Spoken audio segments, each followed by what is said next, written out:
very important in the workplace. It is also very important in school as well.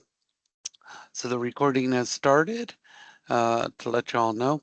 So yesterday, we did brand statements. Some people submitted a whole paragraph. So check your grade book, check those grades. I left feedback, showed people how they could tweak those, modify them. Those are not written in stone, okay? Every time you take a look at your brand statement, you can tweak it, you can add to it, you can modify. Nothing is ever written in stone that you can never change it. All these things are related to you, your personality, how you see things. When you talk with career services, they are going to give you advice. Okay. The key word is advice. You can listen to it. You can ignore it. You can throw it out the window. Okay. Understand these people have experience. I have experience. It is advice. It is to be used or not used. Everything you put on your resume, your reference letters, things, you have to feel comfortable about it. You have to represent that. Okay. So, excuse me. If you don't feel that it represents you, you can't present that with confidence. Does everybody understand that? So, if your resume does not sound like you can't represent that. Everybody understand? I'll freeze here. Everybody understand? Thank you. Okay.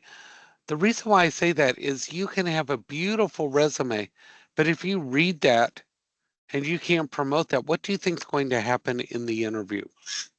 There's going to be a disconnect. And the person's going to think this resume doesn't belong for this person.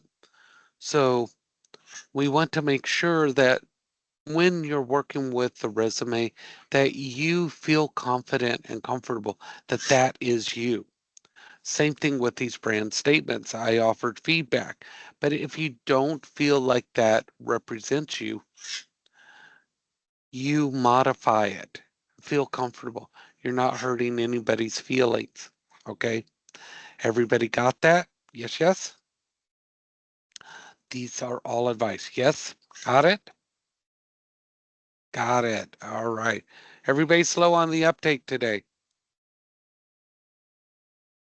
So, um, have to do a reality check. Okay? We are on Tuesday of week 2. There are people with assignments from week 1. At the end of week 2, those week 1 assignments will not be available. So everybody check your scores. This is a required course. How many people this is your last class or next to last class? Okay. Okay. Here is a harsh reality check. It takes a 65 or more to pass this class. Okay. And the reason why I'm bringing this up because I want to bring it up early so people can correct this. If this is your last class and you do not pass, you get to come back and do it again. So if you're graduating, you don't. Okay? Harsh reality. Life is full of realities. You get to come back and do this again. You don't graduate. Okay? You do the class again. Required classes are exactly that, required. Sometimes a rumor goes around that they drop your lowest class. It doesn't work that way. That's not the way certifications work. That's not the way degrees work, etc. Okay? I don't change people for assignments. We are adults. This is a college. These are requirements. Requirements are exactly that. They are required. So please go back, take a look, see what you missed. You don't get alternative assignments because you don't like one. Okay. It's not a buffet. Ooh, I don't like that and choose something else. So please go back, take a look, what you missed, correct it. All right? Because I want to make sure that you don't hit that deadline and then you're running into difficulties getting those scores. Because we have a few people way down here and the rest of the class is way up here. And the people that are way down here, it's simply because they won't do the assignments, not that they did them poorly. All right? Everybody got that? Yes, yes. Waiting, waiting. All right. Okay. Making sure everybody is understanding on how requirements work. And I don't like to bring the class down with that, but I have to because I have to have it on record that I make sure everybody knows. And if you're not in the class and you're waiting for the recording, if you watch the recording, don't watch the recording, don't attend the class, it doesn't matter. You are responsible for every email, text, video that goes out if you watch it, read it, or don't. Okay? Everybody's aware of that, that any materials for the class, if you watch them, read them, or not, you're responsible because they're presented for you. All right? So now that we got the horrible stuff out of the room, let's talk about those brand statements. Everybody was hitting right on target. Okay? Everybody was going through finding themselves and hitting right on the target area. And I'm very proud of you because this class did better than previous classes. And the number one reason, you tried. Okay, you put forth effort. You thought about it. These things are not easy, but we're presented with them every time. Tell me about yourself. This comes up every time. One of the most difficult questions that we are presented with, and we sit there with our mouths open or we fumble through this. One of the things we don't want on those interviews is being stuck. How many people have been in an interview, you get a question, and you sit there and your palms sweat and you don't know what to answer? How many people do this? If you've ever had this happen, we've all been there. We've been hit with a question. We are going to try to solve some of that. Okay. One other thing, where do you want to be in 5 years? Well, in 5 years, I would like to have your position and I would like for you to move up and we grow the company. I would like to further my career and knowledge and be at a higher level than what I'm going to start out with in your company today. See how I did that? I'm basically telling the person, I am going to be working in your company. Now, why did I do that? I said, in your company. I'm telling him, you are about to hire me. Did everybody see that? Everybody see that? Yes? Wake up, folks, okay? Because I can cut the lecture short and just say, read the chapter, okay? And be responsible because we have a midterm in 2 days, okay? What I said there was, in your company, you are giving them a command and they're picking it up, stating that you are going to hire them. Okay? So, how you respond to these questions determines the outcome. You are driving your ability to get the job. And many of you might not be realizing that you are determining the outcome. Okay, so we are going to be talking about the interview a lot here in the next couple of days. And on Thursday, when Princess is here, she's going to be talking about resumes, and those correlate to that interview too, because that resume is your paper interview before you get in there. All right? Okay, so let's do some screen sharing here. Give people a little bit more of a chance to wake up. Here's our screen. We have a little bit of breathing room, which is another reason why I brought up take a chance to catch things up from week one. Okay. One thing I want to point out is notice at the top the open, due, and close date. The due date is when you should finish things, and close date is when everything locks. Now, yesterday, everybody was working on the elevator pitch. If you didn't finish it yesterday, you'll notice you have a 0 score today. Okay, that 0 score will disappear when you complete it. I'm starting to put 0 scores in assignments as the due date passes so that you'll have a reality check as to where you currently are. I don't want you to have a surprise. Oh my gosh, I went from a 90 all the way down to a 70. This is to let you know where you currently are. Once you complete an assignment, your score will go up. Those that did the elevator pitch, I'm going to be going through those today. So your elevator pitches have not been scored yet, but the ones who didn't do them, you have a goose egg in there right now. So that's going to change as soon as you do this assignment. So those in case you just all of a sudden woke up and, hey, my grade went down. Yes, it did, because you didn't do something, so it's got a 0 in there right now. But you get to change it. You're not losing points, but you get to change it. It's a wake up to, hey, you need to do something. But for Tuesday, so many of you have already done the discussion, so you're ahead of schedule on that. So that's great. So it's recommended that you work on the discussion and then scheduling your mock interview. This is really quick to do. A lot of you've done this. You click on this, come in here, find out how to schedule this mock interview. Now, this mock interview, when you go in, you will be dressed appropriate for an interview. You will treat it like a real interview. They will ask you questions appropriate to your career. They will be judging you on your smile, your appearance, you know, your smell. Do you smell good? Did you come in all sweaty, etc.? They are going to ask you work-related questions. You're going to be treating this appropriate. Are you slouched in your chair? Are your feet firmly on the floor? Are you speaking outright?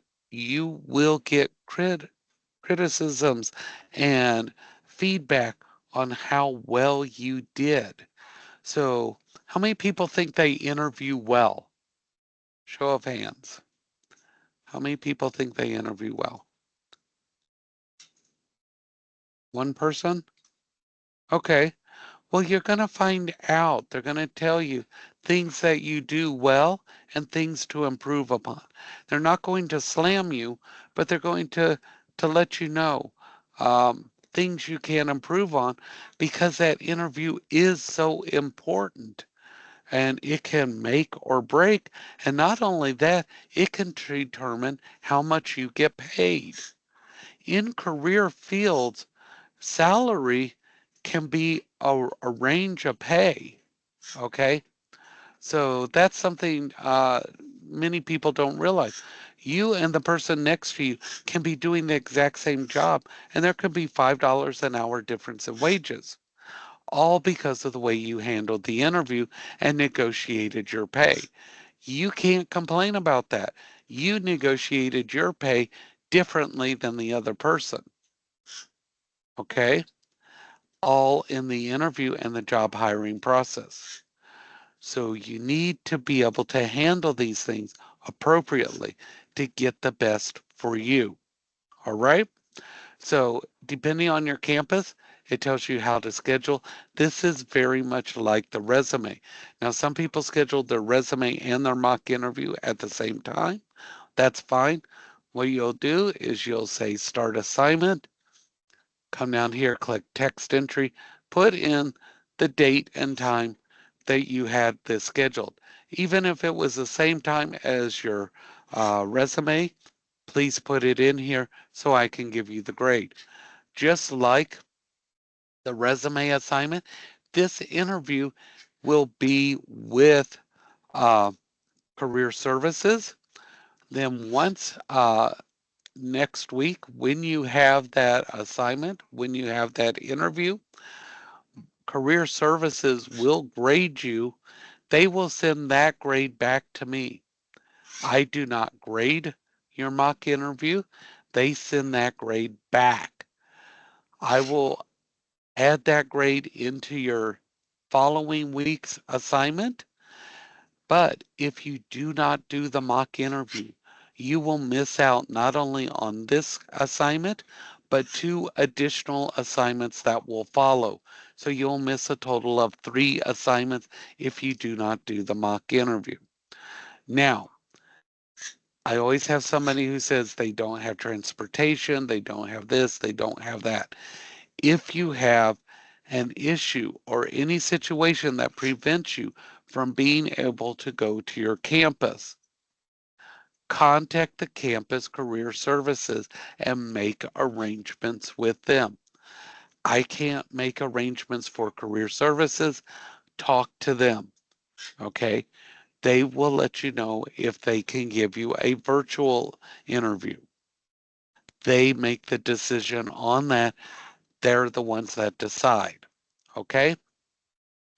So please talk to them, see what they can do. Everybody good on that? Everybody understand that?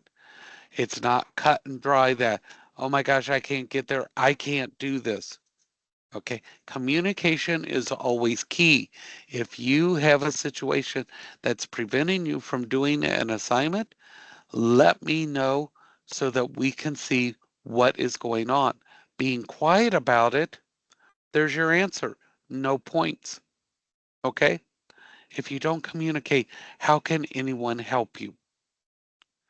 And there is no shame in receiving help. Okay. We all do. We all have help. There's a reason why corporations have many people. They're all working together. They're all helping. Nobody does it alone.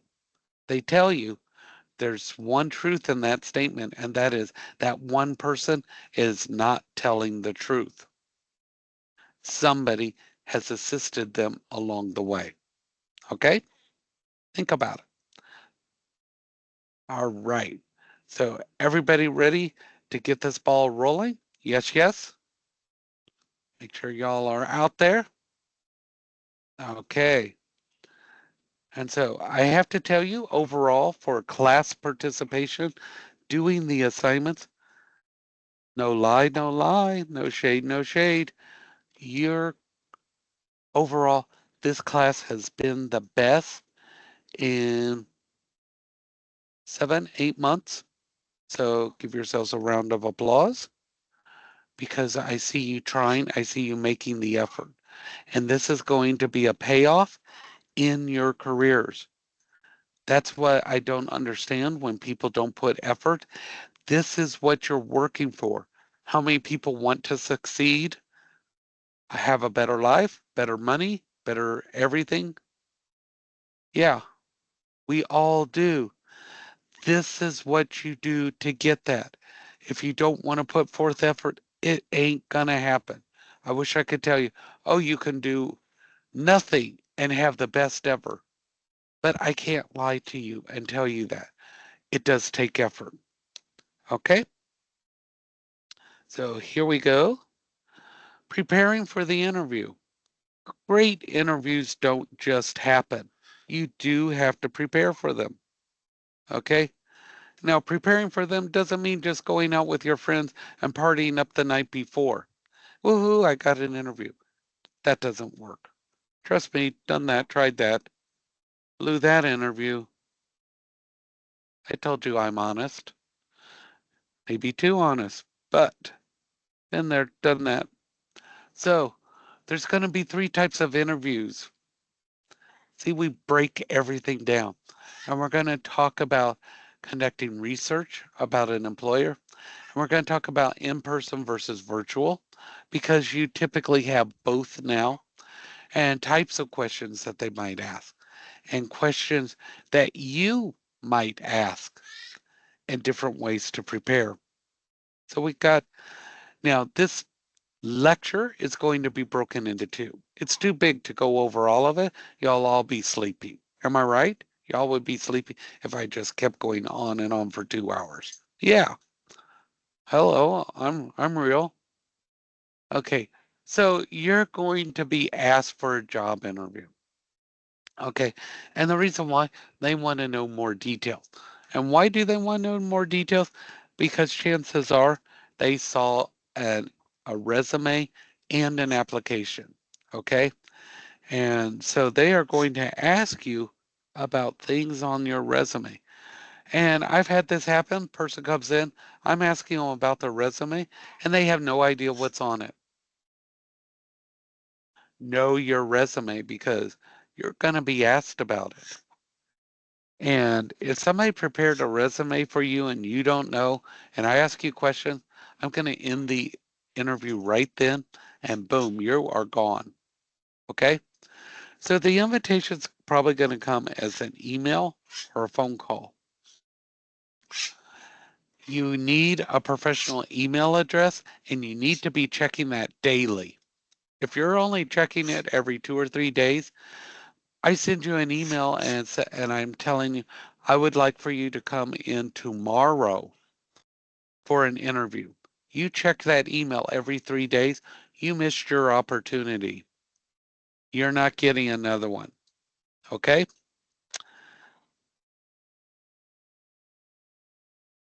So if you get an email, be polite and act like you're interested. If you're putting out applications, you are going to get phone calls from numbers you don't know. I tell people, don't answer those calls going, who dis? Okay, I'm sorry. You put in application, I called you, and the first words out of your mouth, who dis? What you want? Well, I don't want you now. Thank you. Don't be rude. You're the one who wants a job. You're the one who's putting things out. You're the one to be expecting calls from unknown calls. Okay? Before you go off the deep end, wait for someone to introduce themselves off the phone. Okay? If you have the jealous boyfriend girlfriend type, they best not be grabbing your phone and say, who be calling my man? Mm-hmm. Yeah, that's not going to go over well. And y'all know who these people are. And you know it's happened. Okay? Reality check. Be careful how you answer the phone. Be real. You don't have to, you know, be overly nice, but wait for the person to introduce themselves on the phone before you find out that they're trying to sell you an extension on your car warranty. Find out who they are, okay? Make sure you get all the details. Write it down. Type it into your phone. Don't go off of memory alone. Make sure you know the place, the time, and the name of the person. Get that name correctly because when you go there, it could be a big building. And if you don't have the exact name of the person, you may not get it right once you get there. Make sure any documents you need besides your resume and that. Will I need a driver's license? Will I need any other information? If you're going to have to work with big equipment, do I need any proof of any certification? Bring all that information. Bring more information than you may think you may need because it's too late once you're there. Okay. Now, if the information comes to an email, respond immediately. Check your spelling. There's spell checkers on email. Okay. Make sure you are using proper punctuation, uppercase, lowercase, periods, things like that. Don't use the same language you use when texting. Okay.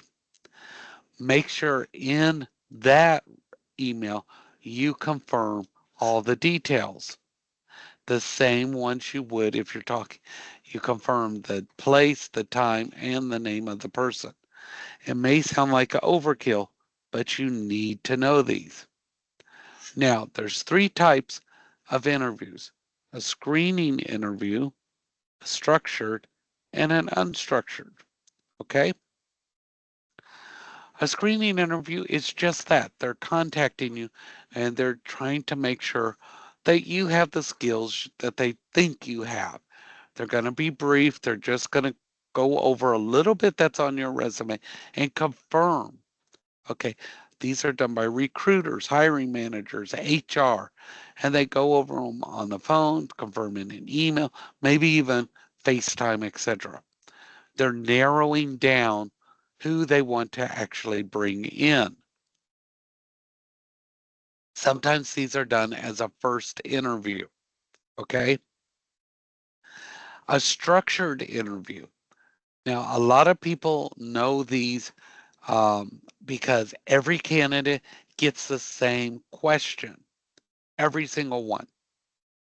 And they do this so they can compare the answers from one candidate to the other. Now, a structured interview can be a first interview, a second interview, a third interview, but every person gets the same questions. An unstructured interview is the most common one right now. These are not as formal and they don't have a very specific list of questions. They may have a few, but they change based on your responses. They're more conversation like. They want you to be more relaxed because they're trying to get your personality. The reason why they want this is they're trying to figure out how you're truly going to fit in to the position. They saw your skills on the resume and they're going to ask a little bit about those, but now they want to know you. That's the difference between structured and unstructured. In a structured interview, they really don't get to know you as well because they're more focused on what you can actually do. So they don't get to know your personality quite as well as unstructured. Unstructured, they're trying to calm you and relax you. Now, how many people research your companies before you truly apply? Okay, William does. Anybody else, you just see an ad and you just, boom, I want to apply. Sheldon, Victor applies. Okay, research them. Uh, Something that's going on that's really sad. People apply, they get a job, they go there, they work for 2 weeks, no paycheck. There's no paycheck coming. You put in 2 weeks and you're never going to get paid. There's a lot of companies out there right now that are fake. And you hate to say this, um, they're in a lot of trades. They have you work for 2 weeks, and then the company doesn't exist. You don't get paid for work. Research the companies, okay? Check their websites. They should have a website. When you're looking at their website, check to see if they have a real address. Google that address. Look for misspellings. See if they have misspellings. Look for reviews on the company. See what they have. I am not kidding. You do not want to quit a job, go to work for a fake company. They will seem legit. They will promise you high salaries. They will promise incredible things. Make sure, how long has this company been around? Okay. Check them out. Check your network. Check with people who have been there. Look at Glassdoor. See if workers have been there. Check for their products, their services. How long have they been there? Are they expected to grow? Who are their competitors? Companies thrive on their competitors. No company wants to be the only one because the company cannot survive being the only one. They can't use all the work. So companies are actually very friendly with their competitors. A lot of people don't realize that. Universal can't survive without Disney, can't survive without SeaWorld. They thrive on each other because no one can handle everything. So they want the other ones to be there. You are the star of the show. I had a stage for my background today. You are the star. Did you know that? How many people like being the center of attention? Yeah, I see that. Couple people. You are the focus. Okay. Now, here's something that can be alarming to people. You may not be interviewing with one person. You may have a team of people that are interviewing. Okay. You can have a panel interview. You might have 5 or 6 people in there because that will be the team you are working with, and they're all going to ask you questions. This is not uncommon, but you are the focus. They want to know about you. So don't be phony, okay? Don't be phony. You are not Paris Hilton, okay? That's hot. That's really hot. You're not phony. Be you because you're going to have to be you on the job all the time. I can't emphasize how good you are. How many people know what they know? Think about it. Do you know what you know? Do you know your skills? You know your job. You know what you can do. Okay, you got it then. That's all you have to do. You know what you know. You know you. How many people know yourself? You met yourself, you like yourself, you thought, hey, I can hang out with me. How many people know you? Yeah, you know yourself. So now you've got some great things going for you.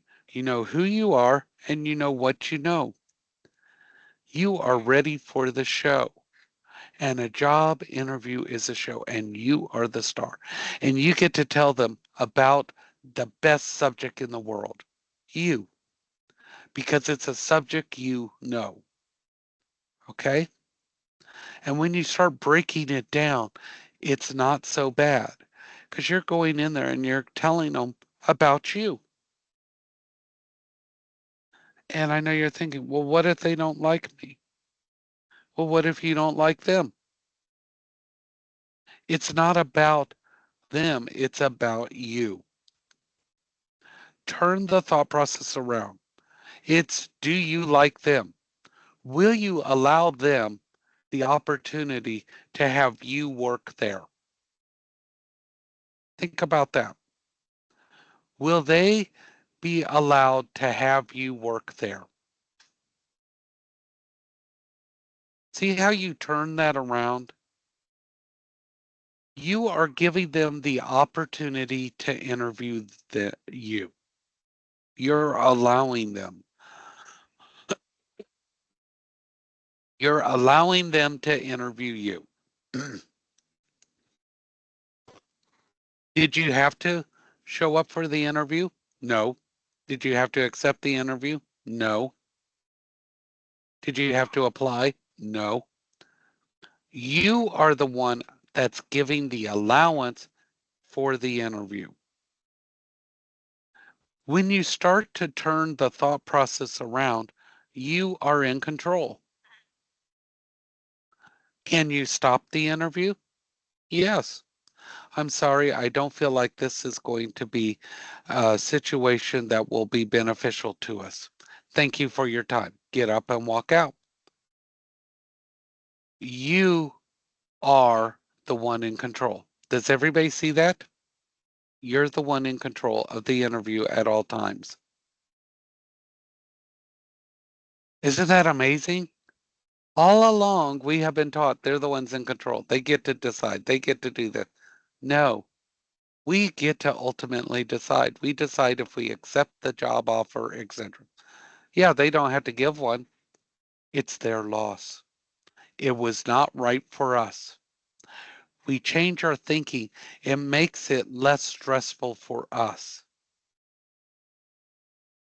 It gives you a whole new perspective. So let's talk about these interviews here. An in-person interview. They are conducted in the same location. Everybody gets the interview in that same location. Not at the same time, but in the same location. And you usually go to the company for that. Now, they might decide not to hold it at that business, but they might have it maybe at a hotel. They rent a room there, like one of their convention rooms, and they do the interviews there. Sometimes they do that because they don't want people going, well, who are they interviewing? What's that person look like, etc. Because we're nosy. We're nosy like that. Or they might be opening a new branch and all the new people they're hiring are going to be in that new branch or that new office. And they don't want people going, well, why are they going there and we're stuck in the old one? Stuff like that. So they might be holding them in another location. And again, they might be doing panel interviews where you're interviewing with a bunch of people at one time. Those things happen. And so hopefully, if you're interviewing with a panel, they will tell you, but always be prepared. Take multiple copies of all your documents that you're going to hand out, like your resume. Take multiple copies so everybody in the room can have one. Even though you sent a resume ahead of time, when you walk into that room and you go to be seated, you extend and hand a resume to the person who's going to interview you. That's your responsibility. Always show up about 15 minutes ahead of time. Okay. Make sure you understand your traffic that's going to be in the way, weather, etc. Know where it's going to be held. Make sure you know where you can park. Do you have to have, pay for parking? Is there a specific place? Where do I go in? Do I have to go through security? All these things. You need to make sure you know where to go because a lot of places you may have to get a visitor pass or you may have to wait in the lobby for the person to come get you. Find out what you need to do when you go for that interview.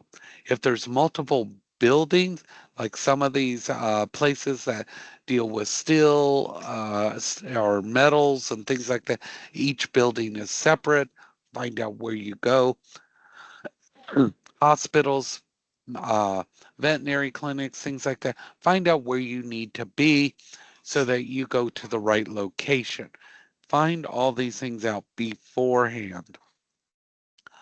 Now, panel interview, just like a regular in person interview, only multiple people. And some people get scared by this, but realize only one person's talking at a time. And when they're talking, you focus on that person. Ignore everybody else in the room. And this way, you can concentrate on the questions from that one person. It's no different than an individual interview. It's just one person at a time. Now, we're going to break here for today, and we will continue with them tomorrow. But today, I want to know what is your most hated interview question and why? Not just your hated interview question, but why do you hate it? Because there's a reason behind these questions we don't like. And I want to know why you don't like yours. So that's your participation question today. So, what is your hated interview question and why? All right. So that's where we're going to stop for today.